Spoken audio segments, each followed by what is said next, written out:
মাফ করবেন স্যার, আপনাকে ঠিক আমার ভাইয়ের মতো দেখতে। বাইরে থেকে দেখে বুঝতে পারিনি, ভেতরটা যখন দেখলাম অনেক তফাৎ। আমার ভাই হলে এতক্ষণে আমার বুকে ঝাঁপিয়ে পড়তো, বলতো দাদা তুমি কেমন আছো? তুমি জানো না, তোমাকে অনেকদিন না দেখলে আমার খুব কষ্ট হয়। তুমি কিছু খাবে দাদা? আপনি আমার ভাই নন, মাথাটা ঠিক নেই তো?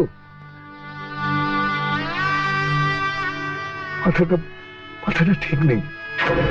ভালোবাসায় আমার এই স্নেহের ছায়ায় রেখেছি, রাখবো যে তোকে।